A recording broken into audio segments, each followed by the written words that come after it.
Assalamualaikum. Assalamualaikum warahmatullahi wabarakatuh. پلوګم زیادونو مایکل زما په خیال جوړې بیخي درانه زړه صبر شو داسې موسم کې خو په کار و چې یاد کړی دی وی د بعضې خلکو ایران کړی یم قسم دی د بعضې خلکو ایران کړی یم قسم دی ښکاره به درته یار وی په پټه به دشمن وي سید خانه څوک په بد نظر کتلی ورته نشي سید خانه څوک په بد نظر کتلی ورته نشي تر څو پورې ژوندي چې پښتانه په دې وطن وي چې تر کومې مې لیدلی یار کوڅه کې تر هغې ورته ولاړ یم دروازه کې بې خیالۍ کې مې هم نه وځي له خیاله ځکه جاړم درپسې په نیمه شپه کې ډېر زړه مې درزیږي د باران د څاڅکي سره څوک رایادیږي د باران د څاڅکي سره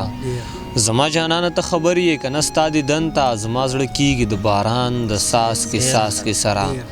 نه د چا جانان یم او نه د چا ارمان یم نه د چا جانان یم او نه د چا ارمان یم زه خو د نیمګړو ارمانونو یو جهان یم ستا خپلول ماته ډېر اسان دي خو مجبوره یم ستا خپلول ماته ډېر اسان دي خو مجبوره یم زه د رواجونو په زندان کې بندیوان یم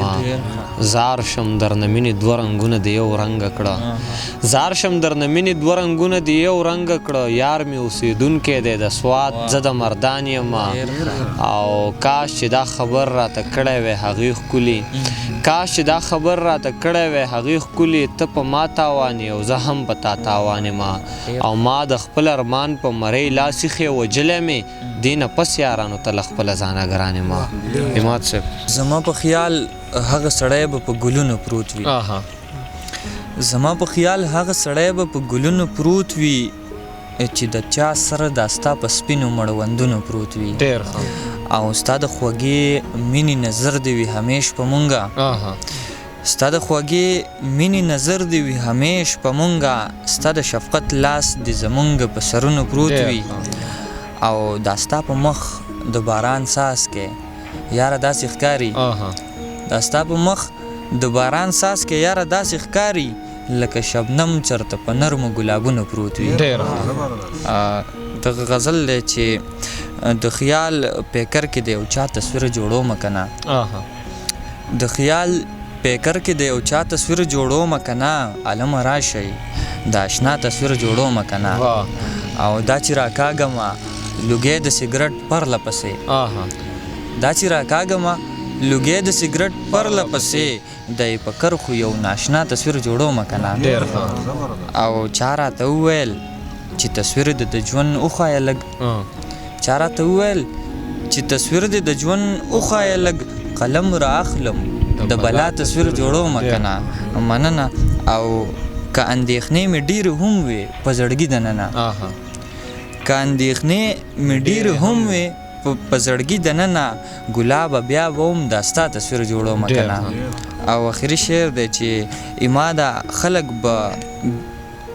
خلک به بیخي پکې د تندې نمري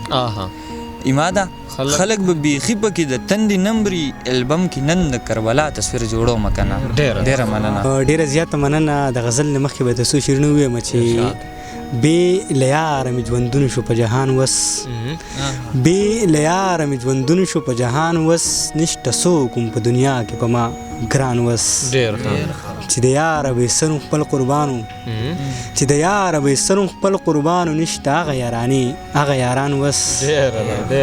چې د یاره به سرم خپل قربانو نشته هغه یاران وس او ما ته ګوري او رقیب له غاړه ورکي ارمان صاحب ما ته ګوري او رقیب له غاړه ورکي سترګې نه سوځي زمانه د جانان وس ډېر ښه ما ته ګوري او رقیب له غاړه ورکي سترګې نه سوځي زمانه د جانان وس او د چا مینې په زړه سره ورونه بل کړم د چا مینې په زړه سره ورونه بل که په مثال د لیونو شو سید خان وس غزل به ووایم چې ته چې په مینه مینه ګورې او مسکی شي راته ته چې په مینه مینه ګورې او مسکی شي راته قسم په خدای که دې خندا ته دې د ټینګ یم سترګې چې تورې کړي او زلفې په شا واړوي ته ارمان صاحب سترګې چې تورې کړي او زلفې په شا واړوي ته قسم په خدای که دې ادا ته دې د ټینګ یم سترګې چې تورې کړي او زلفې په شا واړوي ته قسم په خدای که دې ادا ته دې د ټینګ یم او ته چې د خلکو زړونه مات کړي